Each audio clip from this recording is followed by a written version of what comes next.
Thank you very much and good afternoon. I'd like to acknowledge the traditional owners of the land on which we're meeting here this afternoon and to pay my respects to the elders, both past, present and emerging, and their families. I'd like to thank Meg Perkins for inviting me to come and speak to you this afternoon. And I'd like to acknowledge a dear friend, mentor, and the retired Queensland Chief Magistrate Di Fingleton, who has travelled with me today to this presentation. Di was instrumental, she was responsible for the introduction of Murray courts in Queensland in 2002. She was also responsible for the introduction of drug courts in Queensland in the same year, and I have had the pleasure of being a friend and a colleague until her retirement. Now, I was going to talk about FASD, but we've got the experts here, and there's nothing in my paper that adds to what they've said. I'm going to talk a little bit about it in terms of the criminal justice system, in which there are many ways in which FASD manifests itself to cause significant disadvantage for defendants, including Indigenous defendants. Now, this is just the general definition and difficulties associated with getting a diagnosis. It's certainly underdiagnosed and or misdiagnosed or simply not considered whatsoever. There are primary effects which are listed there, which in themselves cause all sorts of difficulties for defendants in a range of situations in the criminal justice system. Confabulation, meaning that, they can make stuff up. They just want, if they're asked a question, they just want to fill that space and fill that gap, say anything that comes into their head. And that has meant that a lot of defendants have found themselves charged with offences which they never committed. Those other primary effects, of course, have the same result. Secondary effects are these that are listed, and they all lead together or on their own to usually contact with the criminal justice system. These are all of the phases during the criminal justice system where defendants with FASD will be highly vulnerable, and that's from when they're first interviewed by the police right until they're incarcerated. Every single stage is difficult for them, but it's the sentencing stage that I'm going to focus on. I was going to talk about these three decisions in some detail, but the PowerPoint, if you go through, will give you a summary of them. I'm going to just talk about AH, which was the first in time, and these were all Western Australian Supreme Court of Appeal decisions, and they were heard in this order. Now, AH, it's not necessary that you know the facts, but those are the facts. She was sentenced to 2 years immediate imprisonment after accumulating a history, sadly not uncommon in what I see in my daily work. Nothing seems to be working. Community-based orders are tried and tried and tried. Eventually, the history gets to such an extent that they are sentenced to terms of imprisonment. Now, it went on appeal, and the appeal court immediately had some concerns, and it is baffling to think, although, very common, very, very common, that there was no consideration by any single person in the community justice system of the possibility that AH had FASD. And this is including her own legal representatives. No one even realised that she was illiterate and innumerate. Warning letters were sent to her, in some ridiculous expectation that she would be able to read and understand what they said. Then the sentencing judge at first instance assumed that the support and rehabilitation opportunities that you would expect in a community-based order had been given to her and simply hadn't worked, when in fact they just hadn't been offered to her. The assumption was that she'd reoffended despite a significant amount of support and supervision, but which she'd never actually received. But because they thought she had, they didn't offer any more and just sentenced her to imprisonment. So the appeal court said that there was no assessment. The material, in fact, was very poor. No support systems were identified, and something better should be expected, and a different methodology was required. This case was so appalling that by the time AH was before the court on the appeal, no one knew she was actually an involuntary patient at the Franklin Centre and not fit to participate anyway. The pre-sentence reports, that's what PSR means, indicated, if you read them properly, that she wasn't likely to turn up to appointments because of her issues. All of the recommendations for referrals were ignored. No hospital records were obtained. No EEG tests were done or obtained, which would have indicated significant impairments.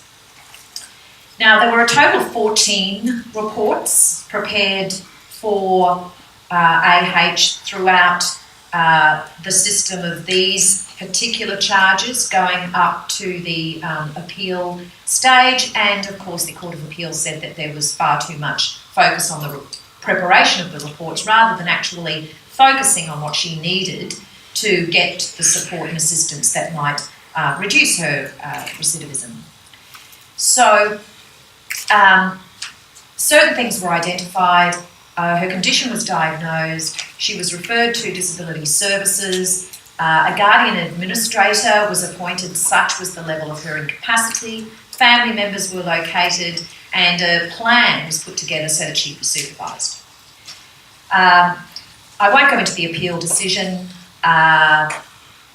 You can read that on the slides. The second case is LCM, and the interesting thing about this is that this came on for appeal 18 months of the decision in AH, and AH had still not been assessed as the appeal court in AH thought that she would be.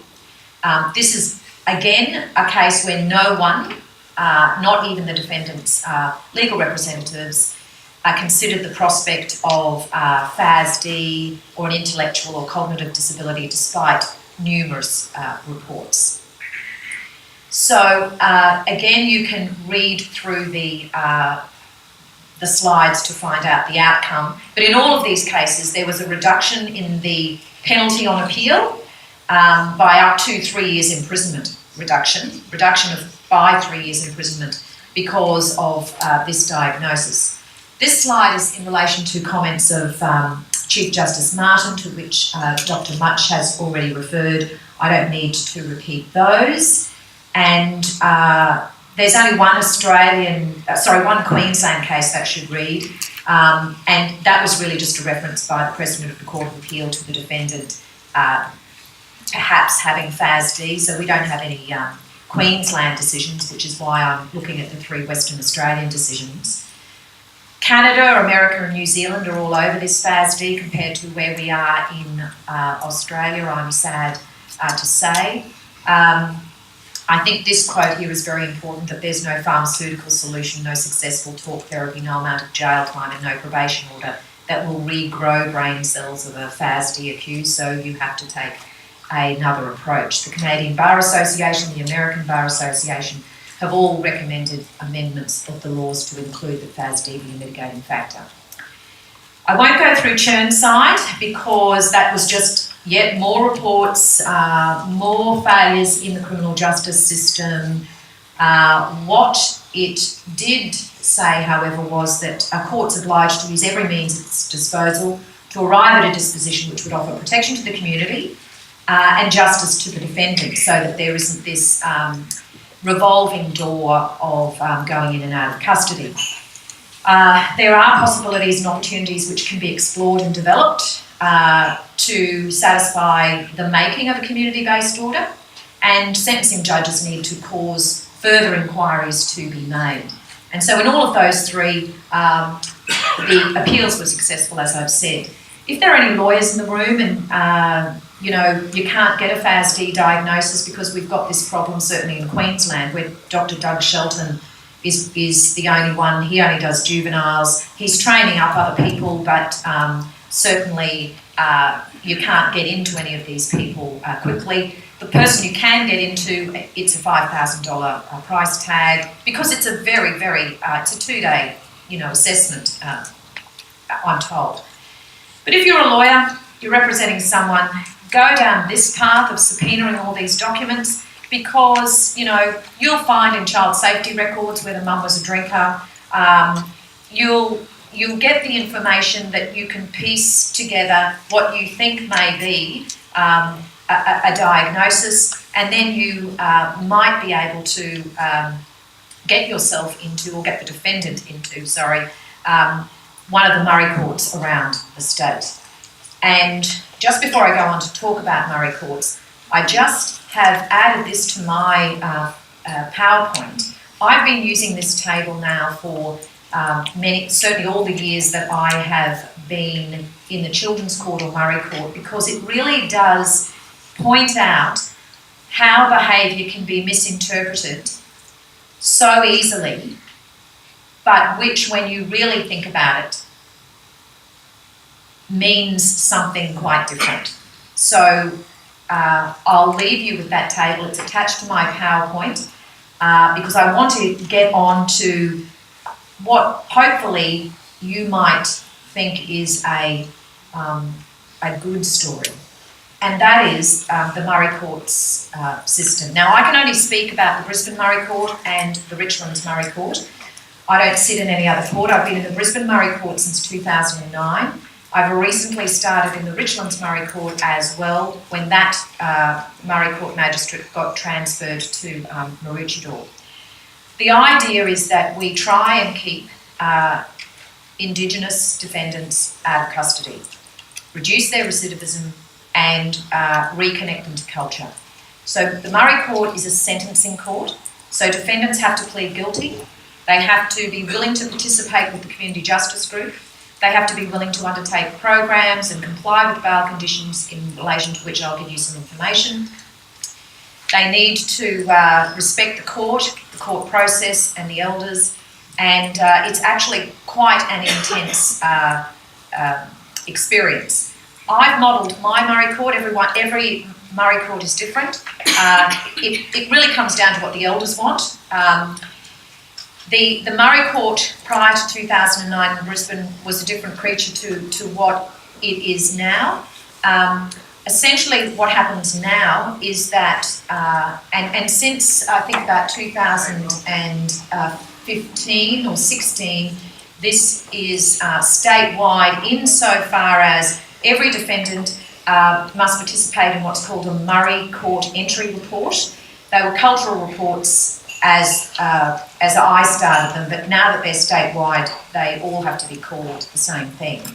This is where the defendant comes along to the coordinator of the community justice group and one or two elders, and they gather information about their cultural background, educational background, family background, and all sorts of questions about whether or not there have been issues, and there usually are a number of these in their background, and that's drug and alcohol, grief and loss, being a member of the stolen generation or related to a member of the stolen generation, depression, anxiety, sexual, physical, emotional, psychological abuse, and usually significant criminal histories.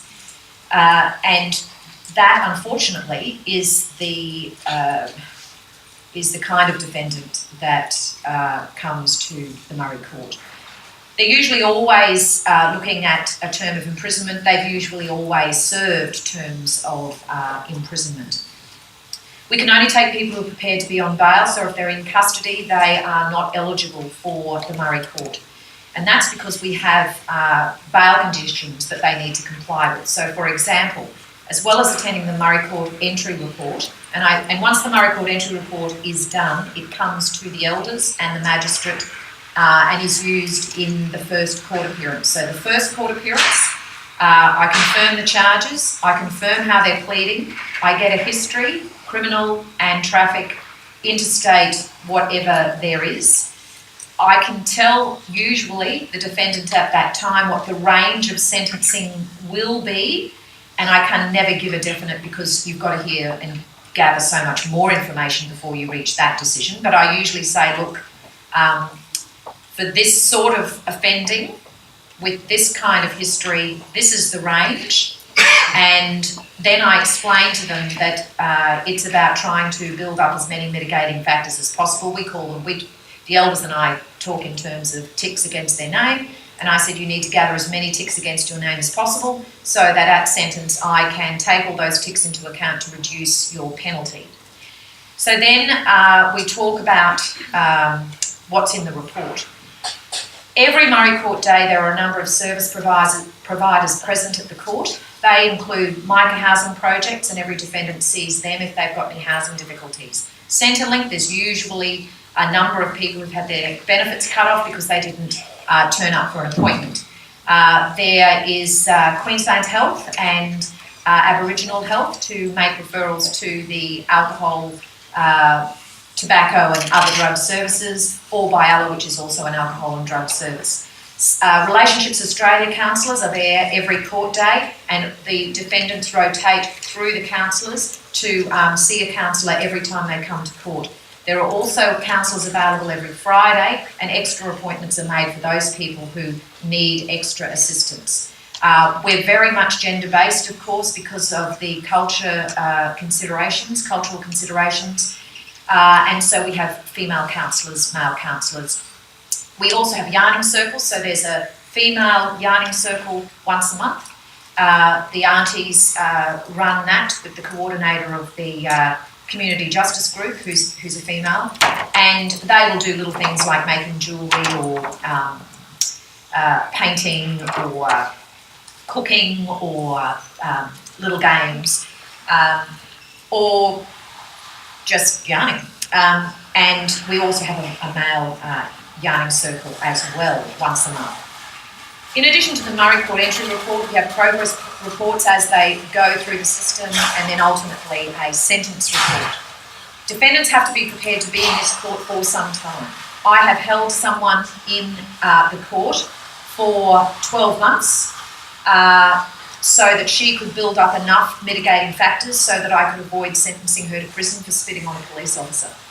That's normally an imprisonable offence. That's what the Court of Appeal says. But she had significant mental health issues, and so we just kept her and my wonderful group of elders and community justice group coordinator, Rebecca McKenzie, nurtured her, and as they nurture all of them. So the coordinator's pretty much on call 24/7, that mobile phone of hers, she's got two actually, her personal one and a work one, but she gives all the numbers out. So she's on them, 24/7, encouraging them to come to court, but if necessary, giving them a boot up the backside if she thinks that they're gamming and, they're just trying to get out of doing what's required of the court. I don't row at the request of the elders, so we all sit around a table pretty much like this. I'm on one side with the elders on either side of me, the coordinators at the end, and then on the side facing us is the prosecutor, who does not wear a uniform, corrective services, ATSLs, the Aboriginal and Torres Strait Islander Legal Service, the defendant, and a support person for the defendant. On each of the mentions, and as I say, they could be in the court for 12 months. If they're doing the right thing, we hold them if we can, if they're in jeopardy. I'm pleased to say that we haven't sentenced anyone to actual custody since prior to January 2015. Sadly, however, I have to say that when I'm in the mainstream court, I haven't been able to have the same success. The coordinator will also run some programs, so she gets Red Cross in to run 2 programs, a Talk Out Loud program, which is just about self-esteem, and a Save a Mate program, which is about, what to do when someone overdoses or becomes too intoxicated and is in an unsafe place. We also have a relationship with Micah Housing Project, so they will come and speak to all the defendants if defendants are in a housing crisis. They have also been able to obtain birth certificates for people so that they can open bank accounts so that the Centrelink benefit can go into their account as opposed to their partner's account, who then doesn't give them any money.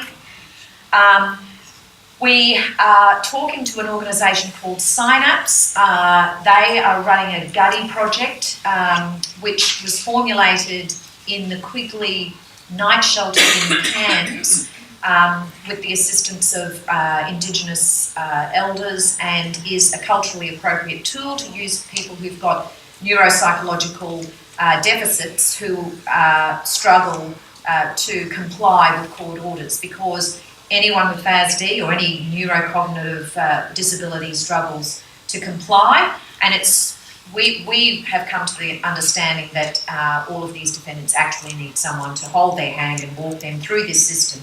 And so we have set up this court so that they do feel nurtured and cared for, and they can contact, the elders at any time, the community justice group coordinator, the uncles, aunts, and the same people from the service providers come every week as well. So we ask that they send the same worker so that there's this relationship. And we've done that because we just found that people asking them to go to the service centre was simply not working. So we said, will you come to us? We get a health check for every defendant so that they know if they've got significant health issues and they can get them treated.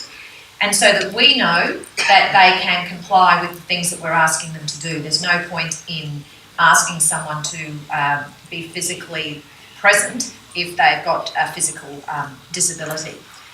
We also have Salvation Army, who provide us with warrant cards to get people home from court from time to time.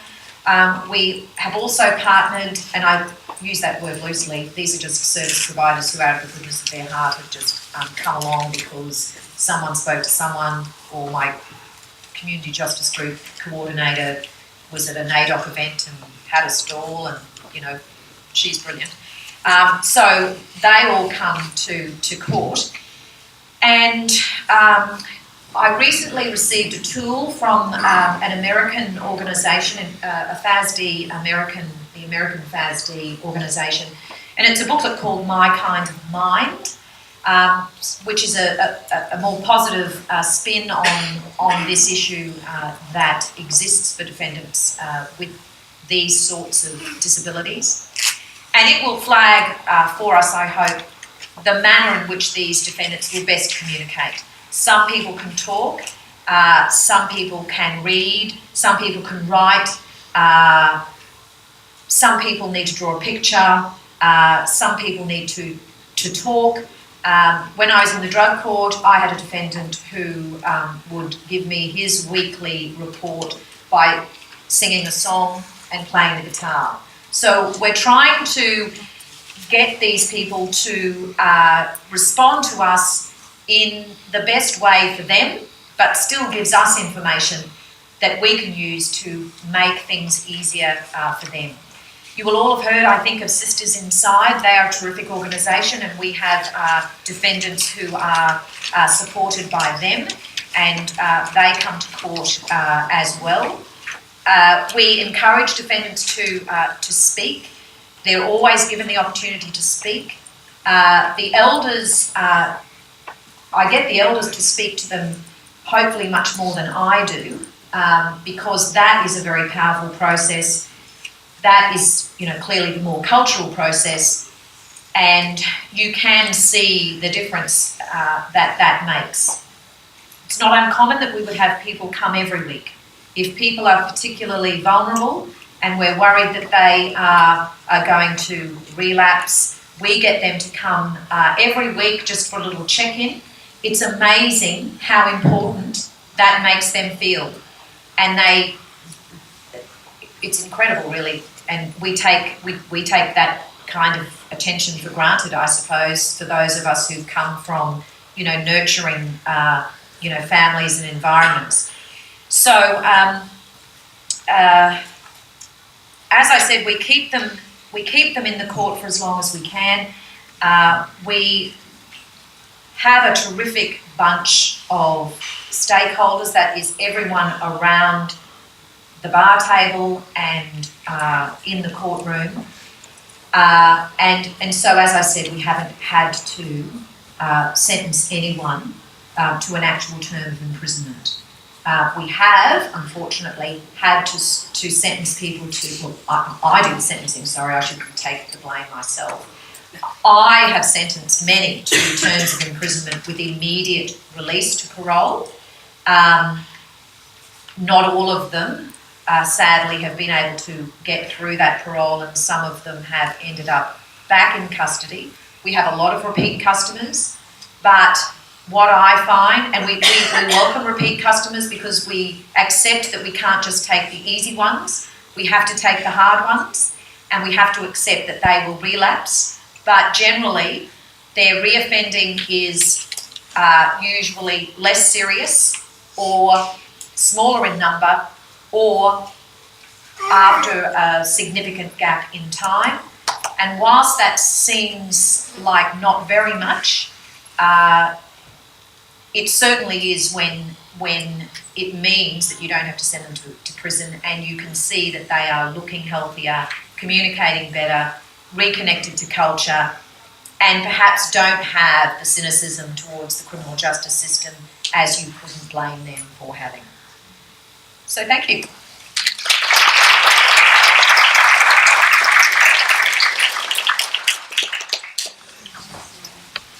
After listening to that, I'm sure you all agree, we all need Murray Court or circle sentencing like it is in New South Wales. We all need the community justice groups. We also need a coordinator, like Her Honour's coordinator of the community justice groups, but most of all, we need more magistrates like you, definitely.